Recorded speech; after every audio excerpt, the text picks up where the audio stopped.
Just Being Me podcast.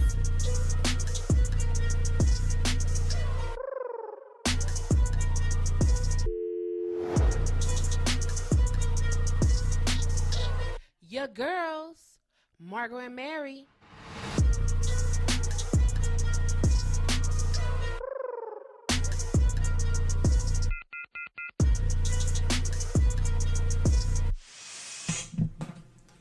Let not what you cannot do tear from your hands what you can.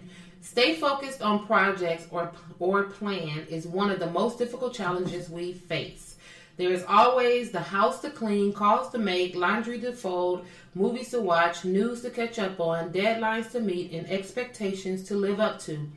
There is so much pulling on us, distracting us, keeping us from doing what we say. No wonder it never gets done.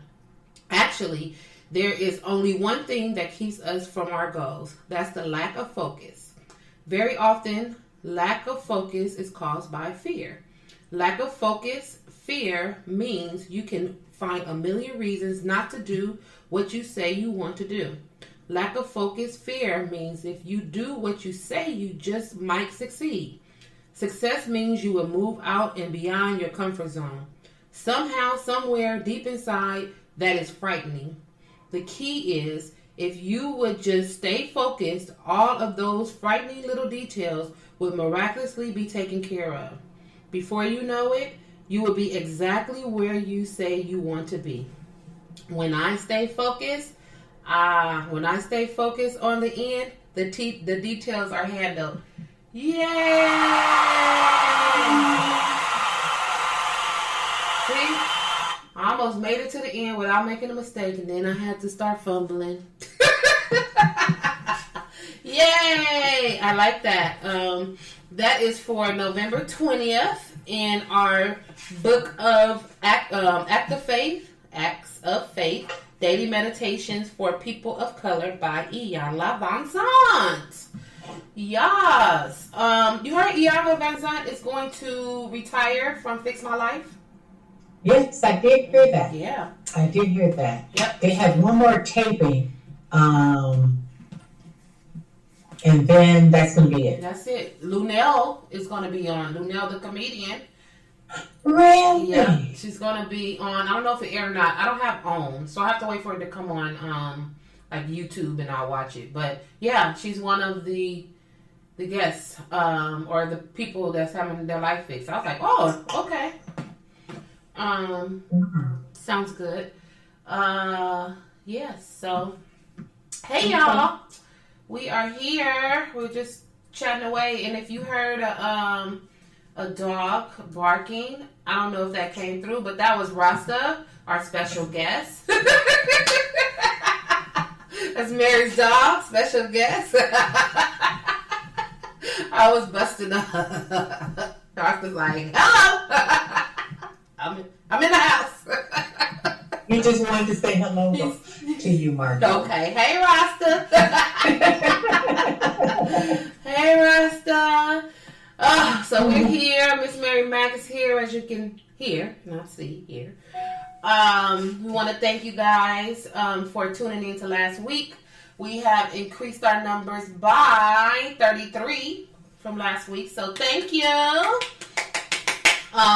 Please continue to spread the word to your friends and your family about our podcast. You can find it on Apple Podcasts, Spotify, Google Podcasts, Castbox, Spreaker, iHeartRadio, Deezer, These Nuts, Podcast Addict, and Amazon Music under Podcasts. Yes. So we just jumped right in. Oh, you know what? I want to play my music because I like the way it sounds. What you do this weekend? What you do this weekend? What you do this weekend, Miss Mary? What did I do this weekend? I took a walk down by the beach. I went for a walk down by the beach with a neighbor of mine, and it was a nice walk. It was a nice walk. It was just like a little cooler. I just wanted to get out there kind of early. Mm-hmm. I really needed to walk or whatever. It was fine. It kind of bugged me that, a lot of people down there that was walking or exercising where they did not have on a mask. That's horrible. It just put a whole different twist on things for me. So I tried to hurry up and get back home. Let's see, I did some changes in my living room. I kind of moved things around a little bit because I wanted things to flow differently. Okay. Because we had a full moon, so I wanted to prepare for that. And I think that's about all I did. I don't recall doing anything else that was a big deal. And that's all I did. I just went out for a long, nice walk and moved some furniture around my living room. That sounds cool enough. Yeah, that's all I did. Yeah. Sounds refreshing to walk by the beach.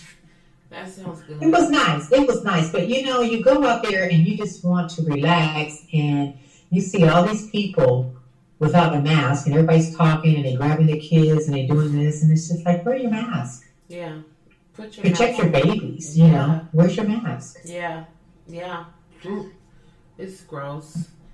I worked out this weekend. I worked out this weekend with my trainer BK, and my niece joined me, Sierra. She joined me for the workout.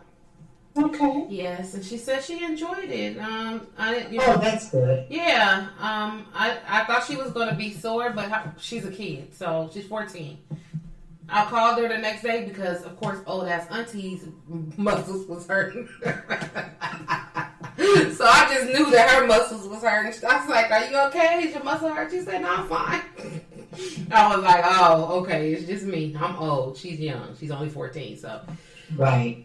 Her muscles weren't hurting." So she enjoyed it. She said she'll join me next week when I go every other week.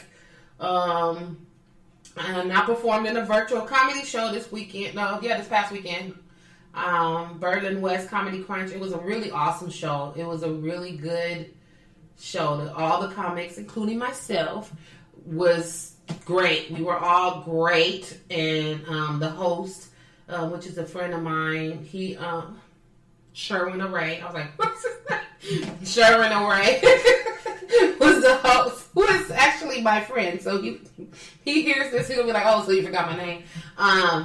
He was the host. He was great. I mean, we had really good time with the audience. It was fun. Really good show. I really don't like doing Zoom shows because it's a very bad delay for us comics. Okay. When you hear the laughter, it's a delay. And you're waiting for it, and you're like playing it off like, I know they're gonna laugh. I know the laugh is gonna come through. So you kind of have to pause because if you don't, you're gonna over talk the laugh. So it's all about timing. You have to figure out the timing. So I don't like it, but if people ask me, I will do it. And then on Sunday, I recorded some episodes of the Three Black Girls Talking with my girls, Wanda and Rochelle Truby. We finished out the rest of the year, so that was great. I was glad we did that. Did all of that, so that was cool. And then, other than that, worked the rest of this week, and I feel like I did something this week, but I didn't. No, Tuesdays are just really busy for me, but it wasn't nothing to mention. It's just busy. Yeah, that was it. Just looking forward to next week, the short week. The holidays coming up, and I'm just looking forward to it. Mm-hmm. Yeah, so am I. I want out. I want out. I'm tired. Mm-hmm. I'm tired. And you're going to be out next week. You're going to be traveling. Yes, I'm going to be traveling. I will be out all next week. I will be returning the Sunday after the holidays. Okay. And where are you going? I'm going to go see my daughter. Oh, yay. Yeah, I'm going to spend Thanksgiving with my children. Mm-hmm. And my grandchildren. Mm-hmm. So, mm-hmm. Yeah. That sounds I'm just preparing for that mentally. Mm-hmm. The whole thing with the airplane and Yeah. Now they said the airplane is one of the cleanest spaces out there. Not outside of the airplane, like in the airport like part, but the airplane they clean them really well. And bring your own little wipies and stuff like that. They even collect them. They say, okay, if you're gonna wipe stuff down, they come down the aisle with the little trash can thing, so you can throw your wipes away. They're ready for now, it. I do understand they're still doing the middle seat thing. They leave that empty, so that's a relief. The last time I was on there, they had that middle seat empty, so that's great. Yeah. As long as they have that, but this time I'm going to do something different. Although last time I had on my mask, this time I'm going to wear gloves as well. Yes.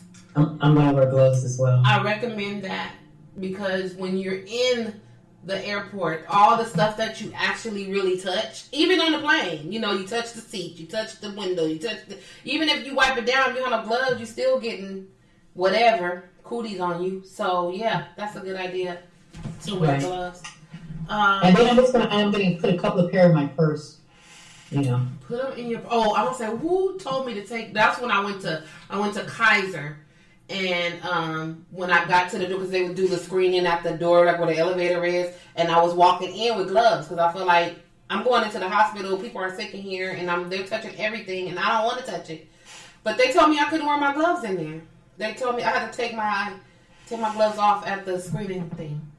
So next time I would just won't wear them in there, but put them on when I get in because. I was like, well, who gonna push I remember you saying that. Yeah, who gonna push the button for the elevator? I don't want to push I don't want to. She said, I'll push it. I said, yeah, okay. Because I'm not touching it. I don't want to touch it. I don't want to touch it. Yeah, so that's a good idea. Yeah, that's a good idea. All right, so let's just jump into... Okay.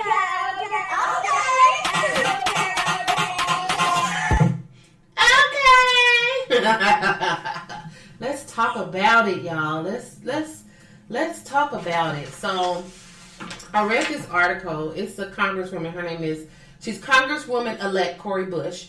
And she was shocked when these okay, let me just read this part right here. So she had on a Breonna Taylor mask. It said Breonna Taylor. And so she was hurt when some Republicans had started to address her by the name Breonna during the new member orientation at the Capitol because she was wearing the Breonna Taylor name on her mask. And so this CNN correspondent said, I know what color he was. He said, it did not seem like they were being malicious. They just didn't know. They didn't know about Breonna Taylor? No, they just didn't know what. Right. They just didn't know. They didn't know that was not her name. That was not this congresswoman's name. Y'all didn't know that wasn't her name? You don't know who Breonna Taylor is? Shame on you. Okay. And what was the reason for the meeting? It was a like a new member orientation. So all the elects. Okay. So she's a new member. She's a new member. Okay. So everybody is getting to know one another, right? Yeah. So when you see that mask on her face. Mm-hmm. Breonna Taylor, that didn't resonate with you? Right. That's what I'm saying.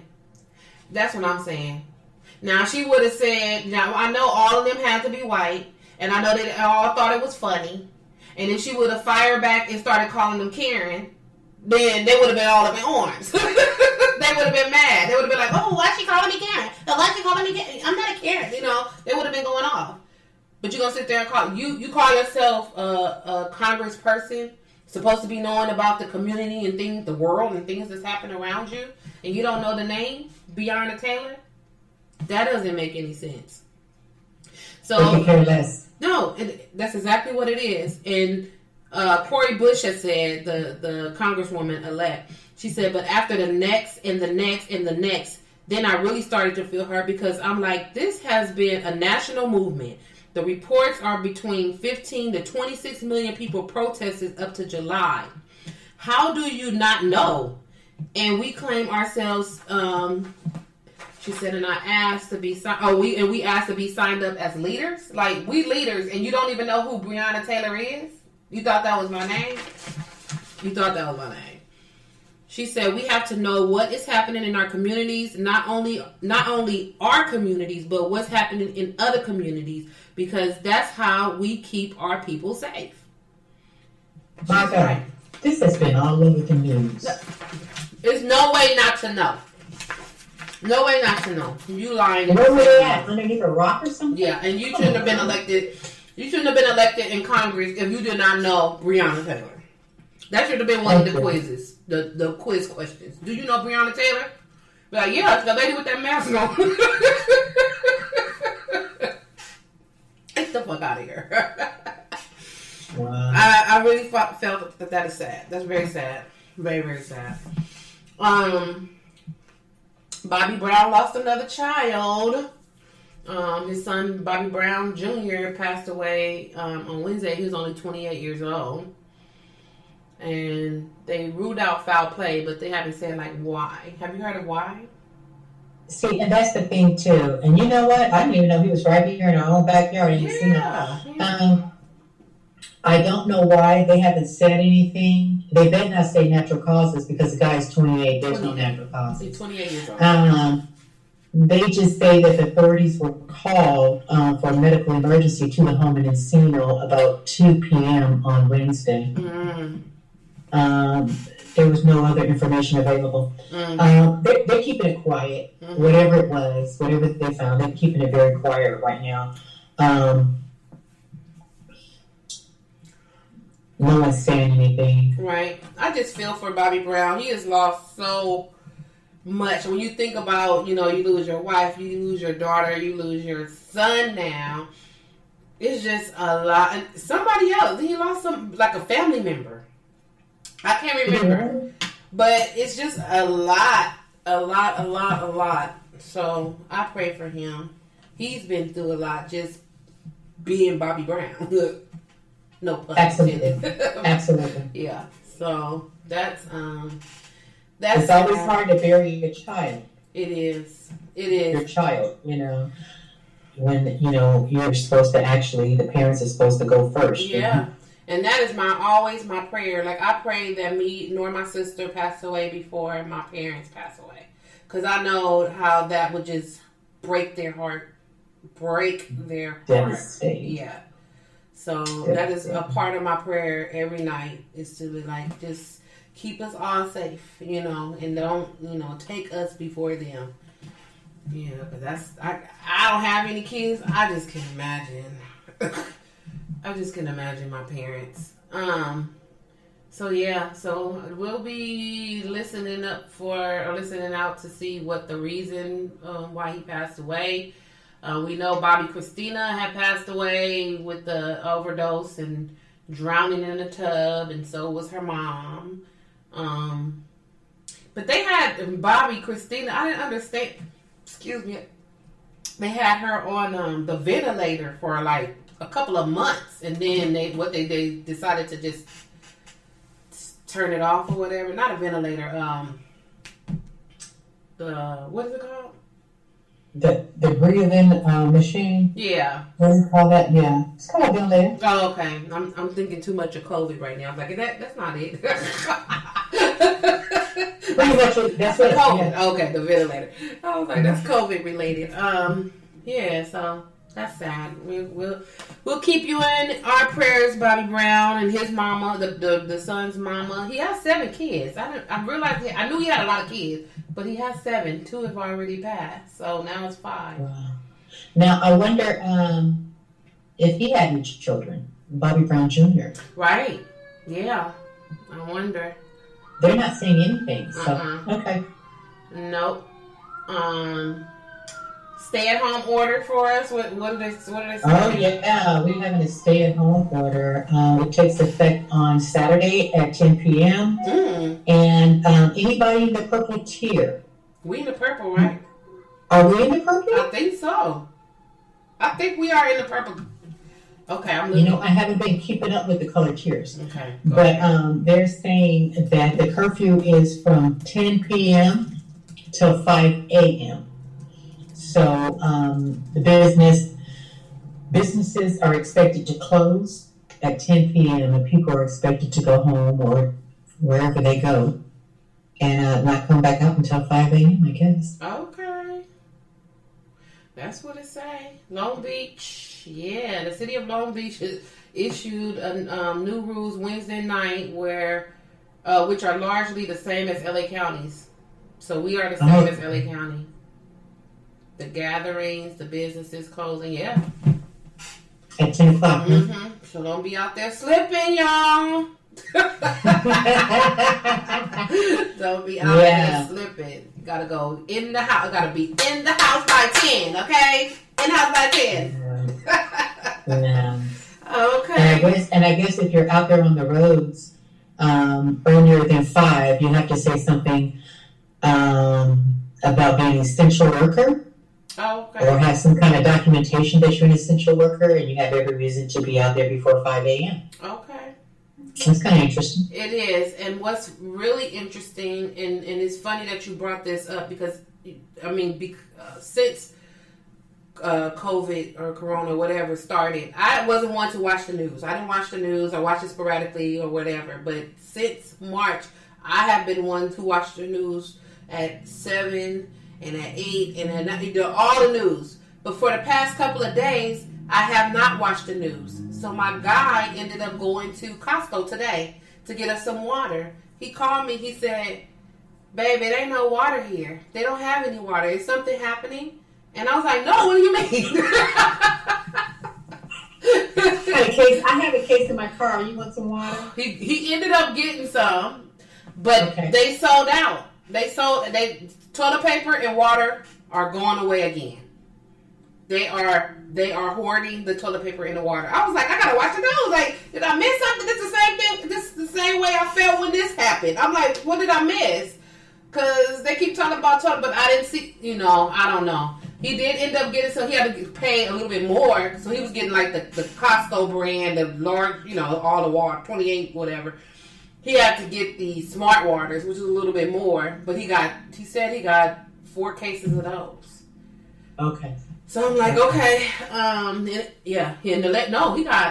he got 4 or 5. They said only 4, but they let him buy 5. Okay. So I'm like, because we drink water, which I haven't been drinking water in the past couple of days, but he go through water like nothing, just go through it. So yeah, something's happening. And since you said about this stay-at-home order, now everybody's going to the store and hoarding up all the food. And all the toilet paper and the water. I talked to my daughter, and I told her, I said, they say that the shelves are getting empty again. Mm. I said, you need to go to the store and make sure that you have, your toilet paper, your paper towels, water, things of that nature. Right. And she said, okay. So she went to the store and got everything that she needed, and she came back and she was showing me, the large quantities that she purchased. And I said, yeah, you just have to be safe. I said, because you can lay down at night and wake up in the morning and it's a whole different ballgame. Mm-hmm. Mm-hmm. And you don't want to be caught out there being short and you don't have something and you have children. Yeah, and you have children. So and you have children. Be ready. You know what I mean? Thank God, we don't have children. You know what I mean? We're not taking care of someone else. Right. So it's just like we can go and get something, get our large quantities, and they're going to last us for a little bit. Mm-hmm. You know what I mean? But when you have children and all that, that stuff goes by pretty fast. It goes quick, yeah. And I still have toilet paper from the first round of Corona because everybody was buying all the paper. So when they got toilet paper, we was like, okay, well, let's get, enough so that we don't have to worry about it. The hoarders make you become a hoarder because you like, okay, it's there. And I don't want to be left without. They made me do it. Because when I really need it, it's going to be nothing there. And that's what ends up happening. But, So, he got some water, and y'all need to be in the house by 10. Daddy said be in the house by 10. So, by 10. And don't leave before 5 a.m. Please. Okay. So HBO Max is airing the Fresh Prince of Bel-Air reunion that I actually watched today. And it was really good. It had me Not even tear up, had me cry. I love The Fresh Prince of Bel-Air. It came out in 1990. That's when I graduated from high school. I don't even know when I was watching it, but I watched it from the beginning. I watched it from the beginning. I watched all the episodes, and I like Will Smith. I like Will Smith. And it was good. It was really good to see them all together. Everybody was there. Jeffrey, Tatiana Ali, Hillary, Alfonso Rivera, the second Aunt Viv, and then he had a conversation with the first Aunt Viv, which was Janet Hubert, the dark-skinned Aunt Viv. Now I watched that show, but I stopped watching it after they switched up the Aunt Vivs. Mm-hmm. They switched up the Aunt Vivs, and that's what really, Will had a conversation with her, talked to the first Aunt Viv, and what she was saying is that she lost everything after being replaced as Aunt Viv. Now, did they touch on why she was replaced? Yes, so she touched on it. So they had everybody there, and then her and Will had a one-on-one conversation in this reunion. And so what Will told her is like, she was like, "What happened?" And what his response was, "What happened?" Because I never really knew your side of the story or what it was that happened. So she went back and she said she was not fired. They were saying that she was fired. She said, "I was not fired." She said, "They asked me," she said she was pregnant. She had a husband that lost his job. She was in a really bad relationship with her husband at the time. And they asked her if she would do the show, but she couldn't sign on to do any other project. She had to do just that show. And she said, "No, I can't do that." And so they said, "Okay, we're going to have to find another Aunt Viv." And she said, "Do what you have to do." Because she was the breadwinner and she needed to be able to do other things to have the money in the house. So she said, "I was never fired." She said, "But that's what they put out there, that she had got fired." And she said, "I didn't get fired. I told them to do what they had to do, and they did what they had to do." She said, but while she was still there, like working out her contract, she felt like isolated. She said that it's kind of like iced out. And when she asked, why is she iced out or whatever, or who said, ice her out, it was said that Will told them to not talk to her and not say anything. But now he's acting like he doesn't know nothing or he doesn't remember anything? No. He was upfront with his. He said, okay. He said, but you have to remember, I was only 21 years old. I was only 21 years old. But the way he said it, and the way that it was said, it wasn't arrogant. It wasn't, he said he didn't tell them, like he didn't say ice her out. He didn't say that. But Aunt Viv was going through, or Janet was going through so much, she said it. She was being very short with people. She was being very, isolated from people. When people would talk to her, she wouldn't talk back because she was going through a whole lot of stuff that the cast didn't know. She said, "You guys didn't even know what I was going through. You guys didn't understand what my life was, what I was doing." But to be labeled difficult, because they labeled her as a difficult person. Who's they? I guess the cast. And difficult to work with because she was upset. She was dealing with life. She was dealing with other things. And they were saying that she was difficult. And she said that was the kiss of death to be labeled as difficult because then she couldn't find any jobs. Nobody wanted to hire her. She couldn't even do anything. So she lost her career, her reputation. She lost her family because her family said that she messed up their name. And then her husband ended up leaving. And she had this little son or baby. And it was a lot on her. And Will said that he was sorry. He apologized to her. He said, "I'm sorry that you felt that way." And she said, "And I'm sorry because I threw a lot on you. I threw a lot, like saying that it was you, and it wasn't you. It had a lot to do with me and the things that I was going through that I didn't tell y'all that I was going through." And she said, Will said now as an adult, like knowing things, he said that he feels if he was who he is now, having kids, having a wife, going through this situation, then he said he felt like he made it difficult for her on the set as being a pregnant woman, and her moods and things that she was going through. He said, I had no idea. And she said, yeah, I understand, because you were just doing you and you weren't thinking about nobody else but you. Exactly. And that's very selfish. Yeah. I don't care how old you are. Yeah. You know what I mean? You had parents that taught you something, right? Yeah. I mean, I don't like when people make up excuses. Well, I was young then. Well, but you still got training from your parents, right? How to treat people, right? Yeah.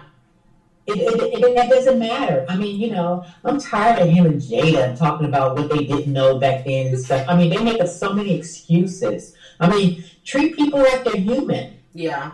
Period. Stop it.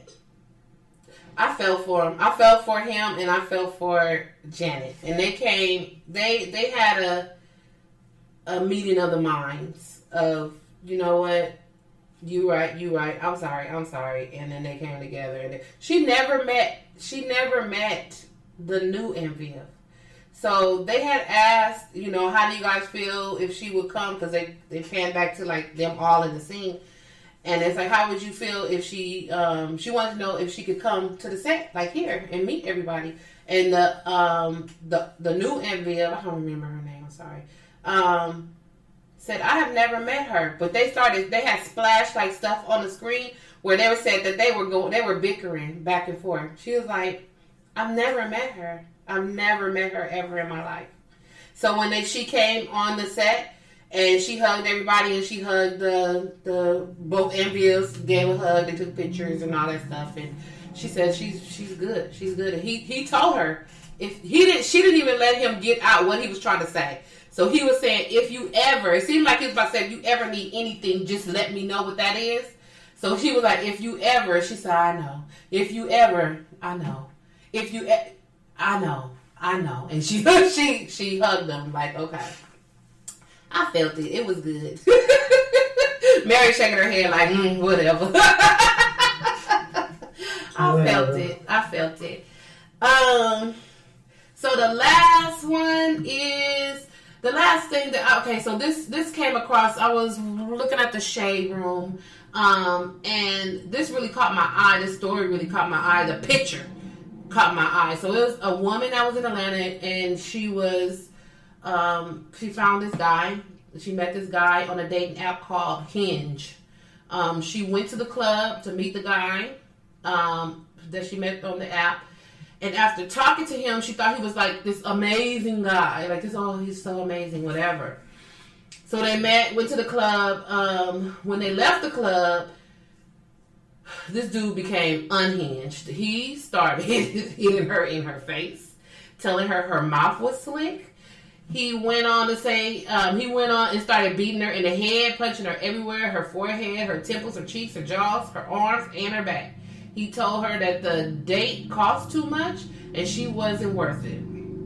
He drove her around for hours and hours. He drew a gun on her, told her he was going to kill her. He dragged her out of the car, and the security guard had seen what was going on, and he intervened. And he called the police, and the guy was later arrested. He, of course, fled the scene. And he was later arrested, and the Hinge app, helped locate him. They said that they was going to take him, they deactivated his account, and they helped the police find him and all this other stuff, so he was arrested. And that picture, this lady was light complected, her lip was busted, she had all these red marks all over her face. It was just horrible. It was really horrible. And like I was telling Mary said she's never been on no dating app. She said never. I have been on a dating app. Actually, my second husband, I met on a dating app, and that ended up being a unhinged story. Yeah, he's a little crazy. He's a little crazy. Not a little crazy. He can pull the gun out on me. He did punch, did stuff to me too. And I was like, oh, not today, sir. Not today. After I got away, I'm like, not today. After I ran away barefoot down the street, I was like, no, I'm done with you, dude. Not again. Not ever. You will never put your hands on me. So, I don't know. I'm just saying you guys need to be careful. One of the things, like Mary had pointed out, there's no way that I would have even got in the car with somebody that I don't know. If we go into the club, we're going to meet at the club. I'll meet you there. And then we go our separate ways, and then let's continue talking and, build a relationship and see if I ever want to deal with you. That craziness, because you flipped on that first day, that would have came out. That crazy would have came out of you in a matter of a week or less. So. Right. And you know what? We as women need to be a little smarter and stop being so desperate. Desperate. You know what I mean? You never know what can happen to you. Mm-hmm. With these people, and people are good actors. Yes, they are. They know what to say. They know what you want. Mm-hmm. So they play the game. Yep. Until they can get you. And you guys get on these apps, and you guys think you met this wonderful person, and oh my God, he's fine. Oh, he has this. Oh, he has that, and that's just all for show. The guy is a wreck. Yep. He's a wreck. Totally.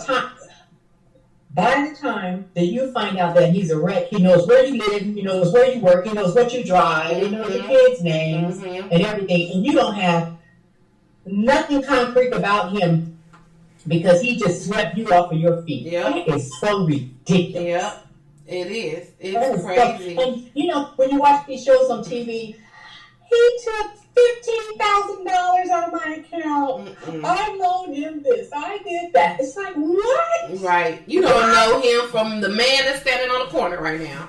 And you done gave him your ATM. He a part of your bank account. He on your cell phone plan. He all doing all these things. You don't even know him. Who does that? Right. We desperate women. We always do that. And we always giving someone the benefit of the doubt. Yeah.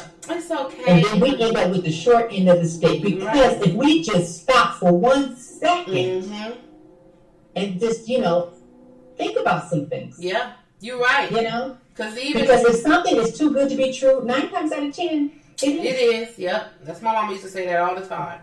If it's too good to be true, it probably is. It probably is. It probably is. Yeah. Come on. Yeah.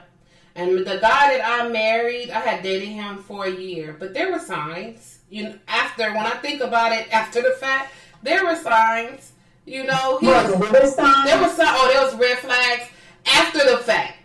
After the fact, I was like, that was a red flag. That was a red flag. That was a red. You would say stuff about your ex-girlfriend, what you did to her. Margot, hello. He could do that shit to you. Oh, that was a red flag. But exactly. It went over my head. Oh, we're in love. He ain't gonna do that to me. He did that to her. I'm not even think. I didn't even think beyond him even doing that to me. I'm just listening to the conversation, and it went over my head. And then after the fact, after I done had my ordeal, I'm like, I remember when he said. I remember when he was talking about. I remember all the red flags started popping up. I'm like, okay, great. Thank God for my life, okay?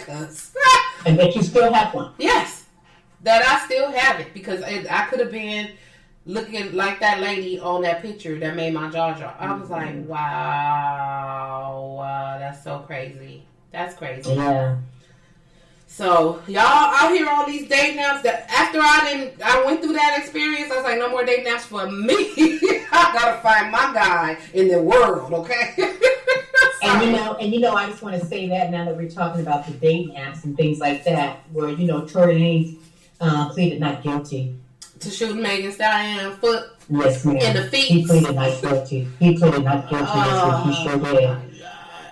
Oh boy, these people carrying these guns and oh my gosh. Yeah, they so dumb. I just that's a sign of a weak ass man. If you ever got to put your hand on a female, that's a sign of a weak ass man. Now I will say this because females, women, us, don't put your hands on a man either because he is a man. He is a man. And people are like, well, he shouldn't, you sitting up here hitting him and sucking him in his face and doing all this. And his reflexes are to hit you back. He's human. He is human. So you can't hit a man and a man should never hit a female. Like, we should not be hitting each other. If it gets to the point where you got to hit, where you feel like you about to hit somebody, you need to walk. Just walk, because neither one of us need to be putting our hands on nobody, because you just don't know where that other person is. You don't know where their head is. You don't know what's going on. So, females, you too. If you sitting there having an argument with your guy and it gets heated, and then you put your hands on him, don't be like, oh, he hit me. You hit him too. You in the wrong as well. He should have been able to restrain, but he human. Same thing with a female. We gonna hit your ass back too. Well, I ain't hitting nobody back. No, I'm hitting back. Look, the way I was. Look, we're gonna fight. We're gonna fight, because you're not gonna hit me and I'm gonna stand there and take it. And I'm not running. Oh no, we're gonna go toe to toe. I don't care. Yeah. We're gonna go toe to toe. I mean, and just like you said, it's already Steve did that. I'm hitting back. I'm gonna hit you back. Because I hit back in this instance where I did not hit him, because I follow that rule. I'm not going to touch a man. I'm not going to hit you. I'm just going to walk away. When he started hitting me, oh yeah, we started fighting. Exactly. We started fighting. I had to defend myself. You have to protect yourself. Yeah. But I was going to say something more drastic. I'm like, I'm not hitting. I'm going to go up in that closet and get that fucking gun next time somebody puts their hands on me. I have graduated from hitting motherfuckers, okay? You get a chick boom. I'll just have to be in jail. Shit. I don't care. You know, it's so funny. They're having a versus right now with Gucci Man and Jeezy on Instagram. And the language. Ooh. I mean, I just want to say that I did not recognize any song. And the language in the music, I was like, I can't. I had to turn it off. I couldn't. I'm good. I don't know. I mean, I know of Gucci Man. Is it Gucci Man? You said Gucci Man? Yes, ma'am. Gucci Man, yes, and ma'am. I know of Gucci Man, and I know of Jeezy. But I don't. It may be like one or two songs, that they played on the radio back in the day that I know. But to listen to a versus, I don't know them like that. So I couldn't. I can't. It was so hard. I was like, I can't. Not tonight. I can't do this. That's too much. And I'm a hip hop rap. Like I like rap. I like the raunchy. I like the cursing. I don't care. But if I don't know your song, I ain't listening to it. I don't know you like that. Mm-hmm. So what you got on your soapbox, Mary? Soapbox. Margot, this is one thing that irritated me today, and I was like, why we don't help each other? Why don't we just take the time and say, you know what? You have something in your nose. Right. You know what? Your dress is up in the back. Mm-hmm. You know what? Your shoes untied. Mm-hmm. Whatever. You know what? Your earrings coming out. Mm-hmm. Anything. Giuliani. Today, the president's attorney was standing at a podium. I guess he was speaking, getting ready to speak. And he actually had, I'm going to call it hair tint or dye. And I have to say tint because I remember I was young and someone corrected me and said, you don't dye hair, you tint hair, you dye clothes. Oh, well, okay. So I'm going to say hair tint, color, hair color, was just seeping down the side of his face. Margot, I mean, a producer, a cameraman, the person standing next to him, anybody in the audience, no one could tell that man to get something and please wipe off the side of your face right in front of your ears. Just wipe that. They let that man, I mean, people are filming this. I mean, they're zooming in on it.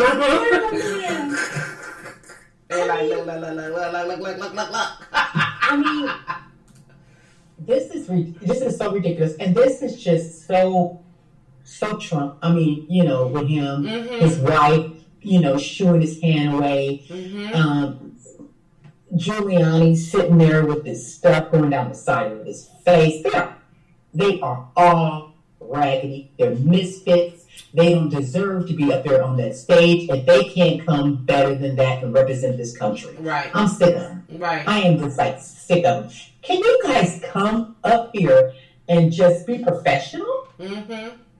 Can you? It's just like, oh my God. I mean, and I'm looking at the picture, and it's like all the way down to almost to his chin on this picture. And it's people standing to the left and the right of him. And nobody is saying anything. Nobody like, Giuliani, here's a napkin, wipe the side of your face. Like, what the heck? What is happening? What is happening?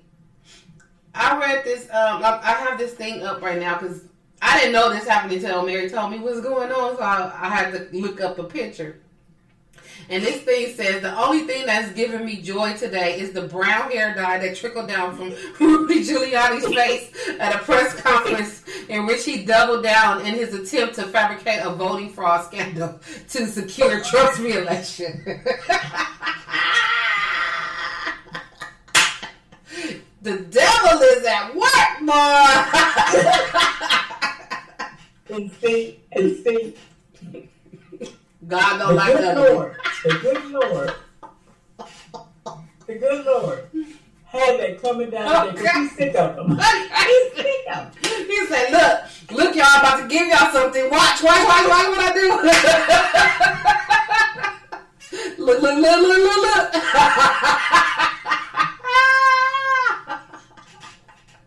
Look what I do. Oh, they are not ready. They're not ready. And you can see it. Oh my God. What a circus act. Just all y'all need to sit down somewhere. Just sit down somewhere. It's over. The election is over. Everybody has moved on. Everybody with some sense have moved on. Margot, they need some boxes. They need to start packing up. Margot, they need to start packing up. They need to grab all the microphones. They need to grab the podiums. They need to start boxing that stuff up and wrapping up their mics. And nobody in Trump's administration gets another mic or podium. Okay? It's done. Done. It's done. It's over. I bet. It's over. It's over. Please stop. You guys are just making, really going down, making yourselves look more like clowns. So just, come on, just wrap this up in the bowl, ship it off to wherever you're going. Ship it off. I mean, Trump's legacy is in the garbage, okay? Garbage. Total garbage. The garbage. Total garbage. Worst president, it's going to be crazy. Yeah. I mean, the history books, oh my gosh. All right, y'all gotta start telling people when they got stuff running down their face. Yeah, won't you help your fellow man? He's like, here. He's on TV. Help that man out. Yeah, pass him a napkin. Be like, right here, right there. You got it. You got it. And he would have kept going, but no. They didn't like him. They didn't care. They wanted him to be embarrassed. Yeah, they didn't care. No, you're right. Because if you care, you sure would have told him, dude, here, a napkin, a handkerchief, something. Come on. A piece of paper. Something. Do something. Cut to commercial.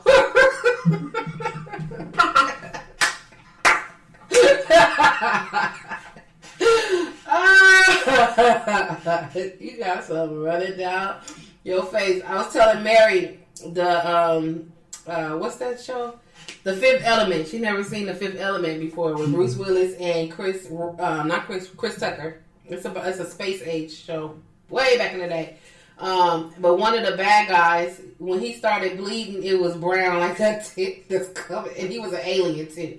It started bleeding brown like that. Right out of his ear too. It was coming out his ear.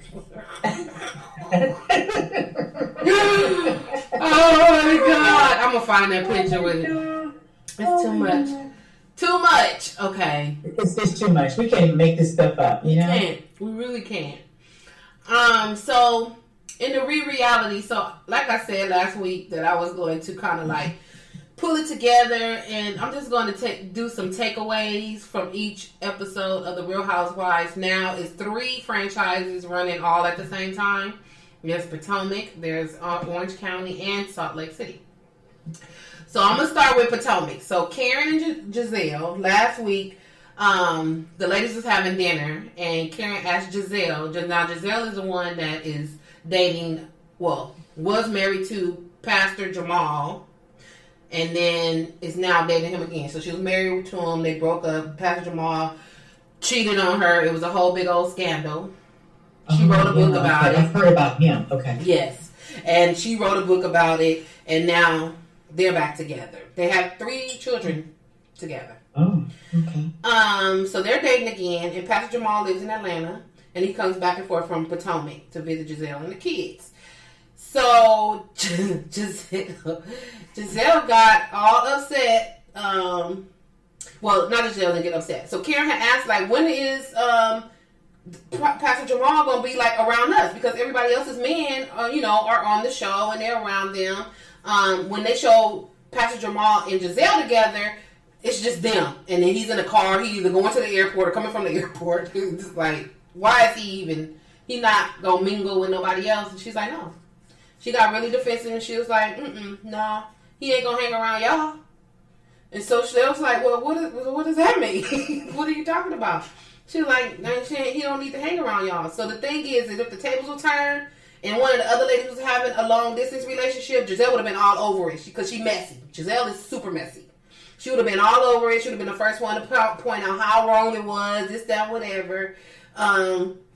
She don't really want to talk about it. And Karen was like, okay, well, I guess he lives in your phone. Okay, that's cool. He lives in your phone. That's what Karen said. Karen's the oldest one that's in the group. I guess he lives in your phone. What my takeaway from this, if you can't take the heat, stay out the hell out the kitchen. Because when people ask you questions, you need to be able to respond just the same way that you want them to respond when you be asking questions about their relationships. Giselle is super messy, and she always in somebody else's business. And why is this? And why is that? Blah, blah, blah. Girl, keep that same energy when those questions is being asked of you. So they are divorced. They are divorced. They are divorced. Yep. But they're working on rekindling. Yep. The marriage. Mm-hmm. Okay, and they have 3 children. Mm-hmm. But they live in 2 different states. Yep. She in Potomac. He in Riverside. In Atlanta. He's in Atlanta. Doing his due, and he got a whole bunch of kids all over the place. And when they asked her about his kids, she said, "I don't know what." She said, "I will not speak on those other kids. All I can speak on are mine." That's what she said. Wow. And she did. He has a lot of kids, huh, Margot? Mm-hmm. Mm-hmm. Yep. And she the first person to talk crap about people's relationship. Stay in your own home and figure out what you're doing over there. And stop talking about other people's anything. She's super messy. Super messy. So Ashley, this is still Potomac. So Ashley had informed Robin and Giselle. Robin and Giselle are like best friends. About Monique, the one that had to fight with Candace. That Monique had asked her to write a character witness statement about Candace. Last season, Ashley and Candace were the ones that were going back and forth.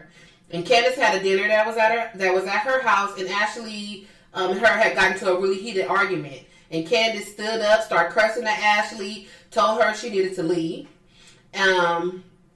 Ashley was arguing back at her, saying, "You can't kick me out of your house because it's your mama house." Because her mama was paying some of the mortgage, like half the mortgage. They was splitting it. So you can't kick me out this house. It's your mama house. So how do they know who's paying the mortgage? They said it on the show. The mama said the mama has her own home, but when she comes to Potomac, she will stay there with her and Candace and her husband. So she pays half of she was paying half of the mortgage. Yes. And it was a whole It was a whole deal. The whole thing was a whole deal about the mortgage. So that's why she made the comment that this your mama house. So Candace had picked up a butter knife and started pointing it at Ashley. And Candace's husband had to come over and pick Candace up. And she threw the butter knife in Ashley's direction. It missed her. But the fact that she threw the butter knife. So this is why Monique wants her to write a character statement against Candace. Like, Candace is not this innocent person that she's trying to make it seem like she is. Because remember, Monique and Candace had to fight. Candace pressed charges on Monique. So now Monique might be, well, we know now, because this happened really last year, but was facing going to jail. So she trying to figure out, okay, I got kids, I got a husband, I'm not trying to go to jail over this. Mm-hmm. So now both of the ladies, now Candace and Monique are the youngest, 32 and 33 of the whole group. They're 32 and 30. So when Ashley had first started with the group, she also had a little mouth like Candace does now. She used to be talking out the side of her neck in regards to the ladies' relationships. They did a little look back at that. But since the seasons went on, she calmed down a lot and then entered Candace onto the show. And she she had the same little chihuahua mentality, talking shit outside of her neck. And but Candace was more mouthy. She was more mouthy, more ghetto, more attacking with her words. Wow. Ashley would say, well, whatever, she just was, she'd be flippant, but she wouldn't go below the belt. Candace would go below the belt into your shoes and under the sole. Like, she would just dig deep to hurt you with her words. She would cut you with her like a knife. Mm-hmm. Now, this is why people be putting hands on her. This is why she get hands put on her, and this is why she get threatened. That's like she does. Because, you don't know. You just don't know when somebody is constantly coming for you. Because saying, real digs, you don't know what's going to happen. And this is why she got her weed pulled by Monique. She was like, look, bitch. But not only that, she keeps picking up these knives and glasses and all this stuff. Yes. Come on, no one's saying anything about that? Right. And in the scene, when they had this fight, the recent fight, Monique, she had a butter knife in her hand because they had that charcuterie, whatever, with the salami and the cheese and all that stuff. Oh yeah, and the grapes. Mm-hmm. So she had that little knife for the cheese and stuff in one hand, and she had her drink in the other hand, and she doing all this, pointing all in Monique's face, and she like, don't point in my face, get out my face. Her friend Wendy had to come over here and pull the butter knife, and she's like, okay, let go of the knife, and she like pulling the knife back, like, no. So at that point, I could tell Monique probably was like, okay. And then she kept doing this. And then Monique, that's when they end up clashing. So Monique asked Ashley to write the character letter. And I don't see nothing wrong with that because her character has shown that's the way she is. It shows how she is. Right. Now, Candace and Ashley had made amends in their relationship in the past, but Ashley is like, yeah, whatever, I forgive you. But Monique is her friend. Like, Monique is Ashley's friend. Right. So her friend asked her to do this. She know Monique has 3 kids. She's facing some assault charges, and she could be arrested and be taken away from her kids and her husband. So yeah, Ashley definitely gonna cake for her friend. She I'll write a character statement against this girl. She ain't my friend. So. Right. When they was talking, yeah, and her husband keeps coming and taking things from her. He needs to talk to her for real. Yeah. She even went off on her husband. They went to some kind of therapy. This was last season. Went to some kind of therapy, and she got mad at him. And he was at the car door, and she trying to close it. She was like, "Get away from my car!" Like, really mean. And he was like, calm down. He just like the voice of reason. Calm down, calm. She was like, if you don't get the fuck away from my car. Like, she went off. She went off and she pulled off. Like, just pulled off with him, like, still kind of there. So she has some anger issues. This lady has anger issues. I just don't get it. So, Robin blurts out, So you want to assassinate Candace's character? No, Candace has already assassinated her own character by her actions that she is displayed on the show with the butter knife and all this other stuff. Right. Robin and Giselle, they feel like Ashley shouldn't write the statement. They're saying that Candace will never be your friend, and Ashley's like, oh well, Monique is my friend. I don't care. What is that supposed to tell me? Like, what? So, in the previews for next week, Ashley, because they went to Portugal. They're in Portugal. And so they're, like, all together. Except for Monique. She's not there. So, they show for next week where Ashley is going to actually tell Candace that she wrote the character statement for Monique. And Candace explodes on Ashley. She's like, you bitch. Are you serious? Yes. She went off. Like, she went totally off. So, it's going to be a whole nother situation on that there. So, I'll wait till next week and get my takeaways on that one. Wow. Yeah, that's crazy. It's crazy.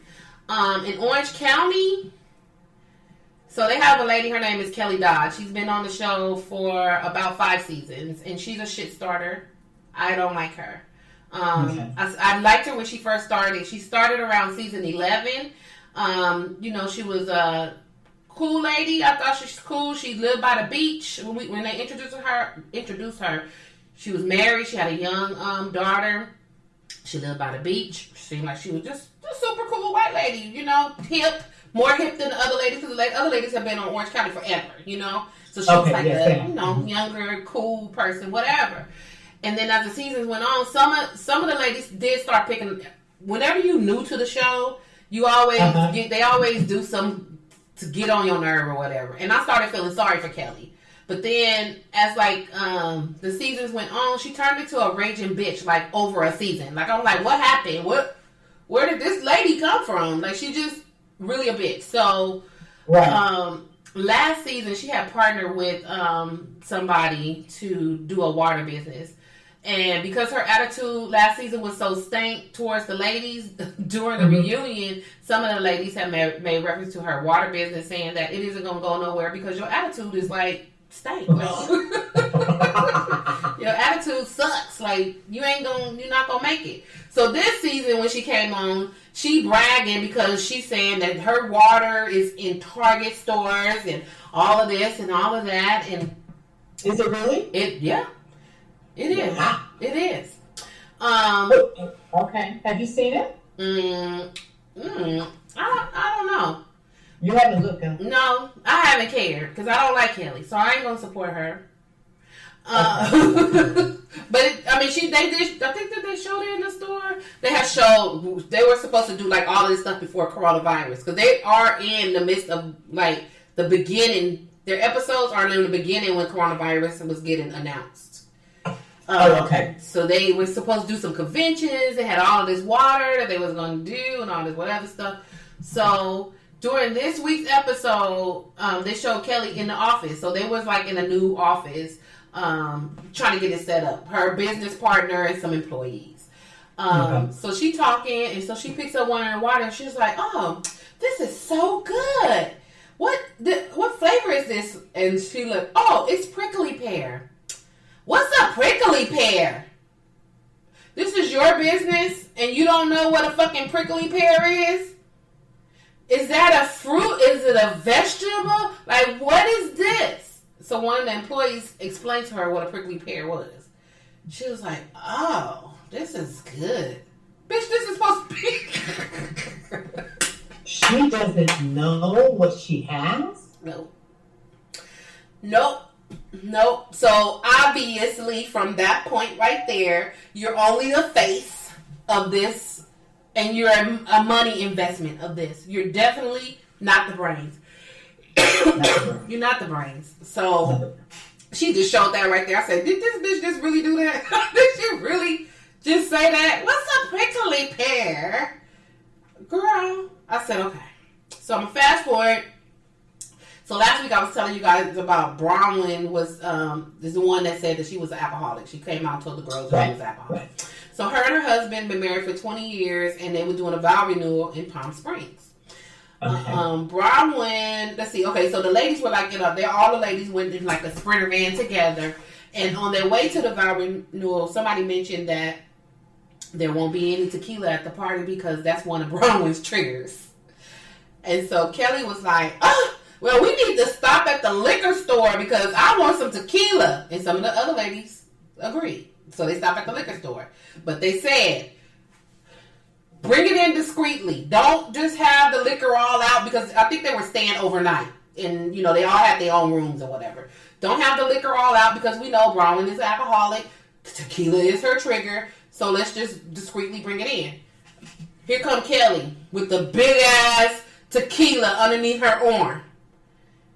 And Bronwyn is greeting them as they're coming in the door. She's like, oh, well, they told me to hide this from you, but whatever. I was like, what kind of friend is that? Bitch. Why did she even get an invitation to the actual right? service?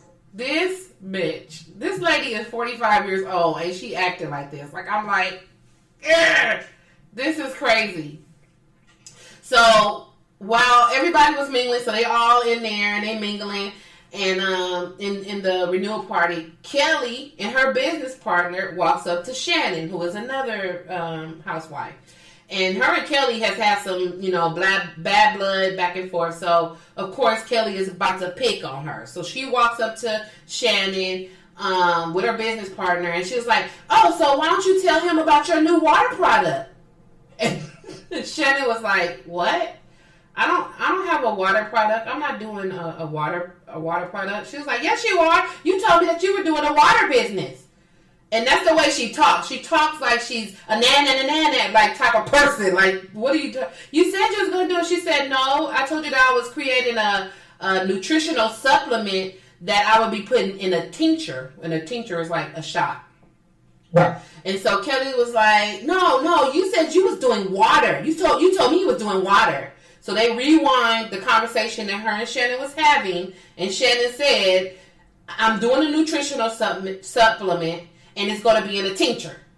That's what she said. She didn't say she was doing a water business. You just trying to start some shit. So, on the commentary, Kelly's saying, she said it's a tincture. What's a tincture? What is a tincture? It sounds like stincture. The fuck are you talking? You are 45 years old. What are you talking about? She sounds like a like a little baby. What are you fucking talking about? And how come she don't know anything? She's dumb. She's an idiot. She's just married. His name is Rick Leventhal. He's a senior correspondent on Fox News. And this guy is so nice. He's funny. He was on the first episode. Not on the first episode coming back. The first coming back this season. She was married before. She got a divorce. She started dating this other weird doctor dude. He was super weird. And then now she comes back and she's marrying this guy, Rick Leventhal. And on the first episode, she was talking shit about him, talking about, well, he does whatever I tell him to do. I tell him to do this and he does it. I tell him to do that and he does it. Like, real weird. And I'm like, What the fuck is wrong with this bitch? What is it? She really needs to calm down. She needs to tend to her business. She needs to learn what flavor waters that she fucking got. And stay out of everybody else's business and stop with this little kid mentality. Like, it's really irritating to see a grown-ass 45-year-old woman act like she's 5. Like, I don't get it. Right, exactly. I mean, she needs to learn her business. First of all, she needs to grow up, but she can especially be a businesswoman. She don't know what she's doing. She doesn't even hear conversation. Nope. She hears what she want to hear. So, that's her. She working on her. Lastly, on Salt Lake City. So, okay, I'm going to be really short on these comments. Yeah, what's happening with those girls over there? You know what? I started to write my takeaways. Especially that Hawaiian The Hawaiian black lady. I started writing my takeaways for this show, and it was too much. It was freaking too much. Like, this is only the second episode of their first season, and they're all coming in super hot. They're all just hot. Like, I don't even know who's who. I do not know who's friends with who. I don't know their names. I don't know their storylines. I don't know who they work for. I don't know nothing. I don't know anything because the whole time they're going back and forth. They arguing with something stupid over something dumb. You smell like hospital. That was funny. That was funny. You smell like hospital. You was a good time girl in college. Well, the bartender that you gifted me for my wedding receptions, the bartenders drank all of the alcohol, and they opened up my husband's like expensive tequila, and there was glass all over the floor. What the fuck are y'all talking about? Like, what is the situation here? Right. What are you talking about? What happened? Everything that they talk about or they're arguing about is so dumb. It has no substance. Like, they did not allow the viewers enough time to even get to know them individually without them coming in like they just, everybody's hurt. Everybody, it started off with argument. We on episode 2 and everybody in an argument. I don't know who's friends. I don't know nothing. I'm like, what? Okay. I'm not writing nothing because they all old except for one girl. They all older, and what they remind me is some old ass pageant queens with big hair and big gaudy clothes, big gaudy jewelry with a lot of makeup on. I can smell their perfume through the screen. Like, it's just, what is this? They all got labels on, but their labels are gaudy. So they went on a ski trip this week. And the one that's the black Hawaiian lady, she came in with a I want to say like a leopard type ski suit that had Fendi on the belt.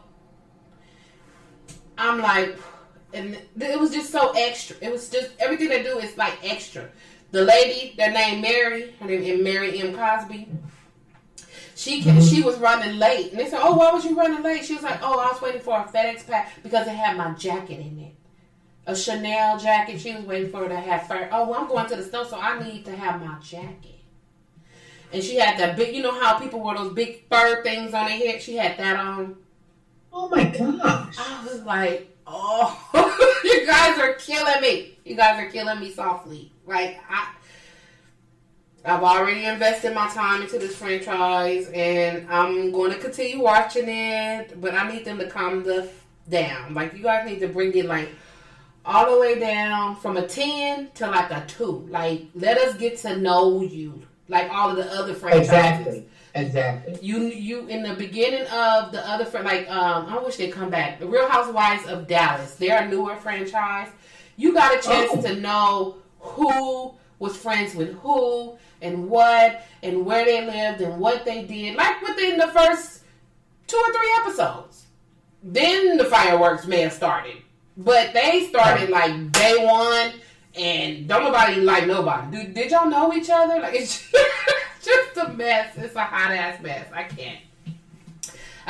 But I will continue reporting on all 3 of those franchises until they go away, and I would get my takeaways from them. You know, and y'all that's listening, if y'all got some takeaways y'all want to share with me, just send us an email, because I just can't. I just can't do it anymore. It's so much. It's so much. I hate that I'm hooked on it sometimes, because I'll be really talking to that TV like, what the fuck is wrong with you? What is going on? What is going on? So, lastly, our bullshit and beauty. So, the bullshit is that Thanksgiving is coming up next Thursday. Yes. And yes, it is. We can't tell people how much we are, well, we could tell them, but we can't tell them to their face how thankful we are that they done made it through 2020 and how much we love them, and, you know, come to the house and share all the love and the thanks. Because of coronavirus, you got to stay your ass at home and eat your turkey by yourself. But the beauty is that we are thankful, and we have a lot to be thankful for. Absolutely. So we just need. And you know what? And the beauty is you don't have to clean up behind anybody anymore. Okay. You don't have to worry about all those to-go containers, all that stuff in your kitchen, in your dining room. Yeah. You don't have to worry about any of that. That's the beauty of it. And that you did make it. Whether you did not get COVID or you did, and you're healthy now. You got a lot to be thankful for. Yep, you do. But the sad part about it is that we don't get to have those relatives and those friends around our tables. Yeah. This Thanksgiving, we're just going to have to call them on the phone, and or actually send some messages, emails, and things like that. Maybe send them some pictures or something like that. Maybe FaceTime them. But we're going to have to stay in our respective homes this time. Yeah. You can Zoom your Thanksgiving. Just so that you can see them next year. How about that? Yeah. So that you can, okay? So that you can see them next year, you need to Zoom your Thanksgiving. And you can have as many people that you want to have on Zoom. Y'all can have your turkey. Everybody have a little turkey plate. And be on Zoom and talk just like you right there. You ain't got to see the person. You ain't got to be in front of the people. You really don't. Oh, so I forgot to tell you, Mary. So, okay. I'm telling the world right now. So, and I'm going to tell you what happened after Thanksgiving. So, I went to, remember I told you I wanted to get the Popeyes Cajun turkey. And I called down there and they said, we have so many. This was Monday. We have so many. You can just come and pick them up, blah, blah, blah, blah. Okay, cool. So I went yesterday. Yesterday was Wednesday. I went yesterday because I was going to go tomorrow, Friday. I said, no, well, I'm just going to go down here right after work, pick it up so I can have it and whatever. Get there. We sold out. You sold out. I said, I just called on Monday and you was like, it's not selling like that at this location. We should have some, blah, blah, blah, blah. I was like, ain't that about it? So I said, okay. So I ended up getting some chicken anyway because I was sad.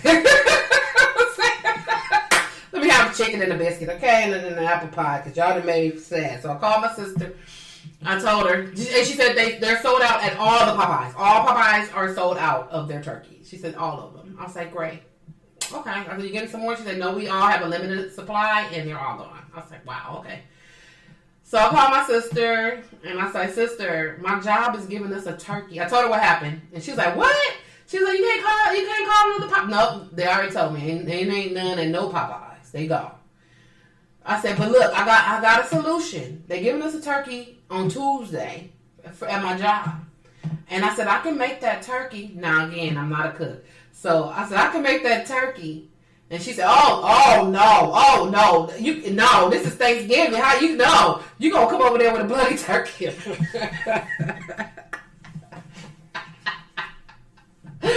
I was like, girl, it'll be burnt before it be bloody. I would rather it be black as I don't know what before it would be white and bloody. Right. She was like, okay,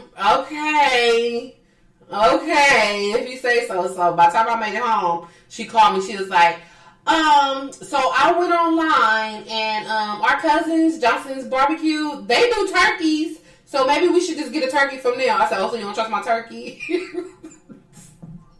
She was like, Margot, I don't want you to mess up the turkey on Thanksgiving. I wait all year to eat. She said, I don't eat no turkey until Thanksgiving. And then I don't want you to come over here with no nasty turkey. But it's nothing but just getting your seasons together and cleaning out the cavity and washing it down and buttering it and getting you a bag and put your seasoning and stuff on it, put your seasoning in it with your vegetables and stuff like that, and then put it in the oven and turn it on. Yeah, it's fine. I've made 2 turkeys in my lifetime that came out good. Nah, it's gonna be dry. It's gonna be a dry turkey work. I said, well, thanks for having faith in your older sister to make a freaking turkey. I said, I'm gonna make the turkey. She said, okay. So I will be making a turkey with the help of my guy. who like to doctor up everything and anything anyway. Once he put his ones and the twos on it, it's gonna be all good. So I ain't even worried about it. I don't worry about it. Exactly. It don't take that much to fix a turkey. See, that's what I told It her. don't take that much. You get you a bag, get your seasons, figure out what you're gonna put inside. Mm-hmm. Go get your fresh herbs and stuff at the store. Mm-hmm. I'm going this weekend. Put them suckers in there. Chop some of them up, mix them up in butter and butter that sucker down. Right. Put those herbs in there, girl. Please. Be good Slice to up go. your apple and stuff. Put it in there. Ooh, girl, you be good to go. See? Now, That'd be sister. so good. It'd be so good. Put that sucker in the bag. Turn that oven on. And be good to go. So I'll tell y'all. And you figure out about the poundage per hour, and then you can figure out how long you're supposed to cook it. Okay.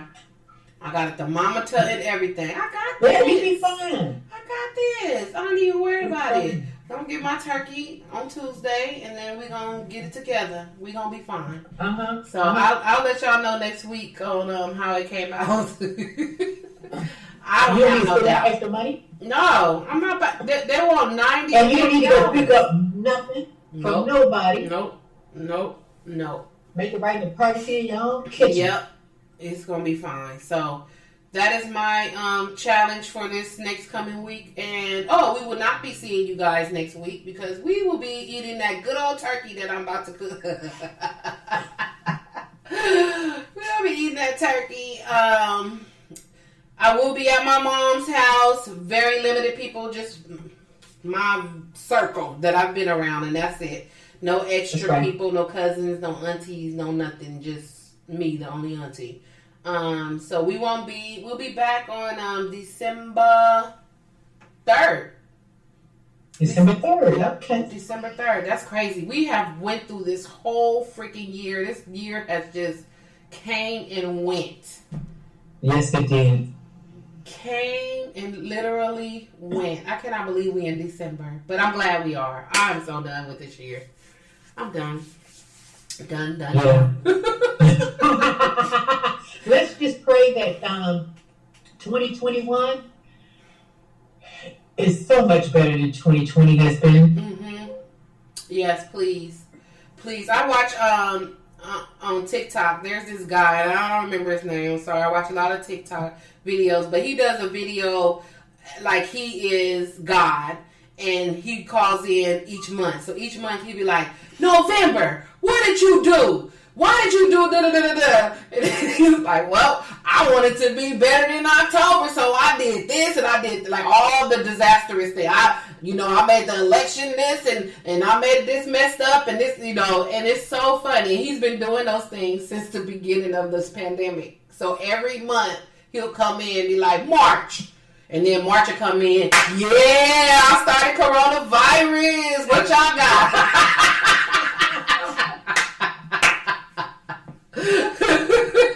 Oh my God. It is so cute. It is so cute. And so, yeah, I like TikTok. And it takes you down a rabbit hole. But, yeah, it's funny stuff on there.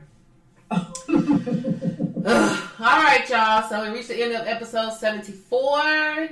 We thank you guys for listening to our podcast and supporting us. We pray that you all have a wonderful Turkey Day next week. And be safe. Yes. Wear your mask. Don't eat too much. Please don't eat too much. But if you do, just take some Tums. I don't know.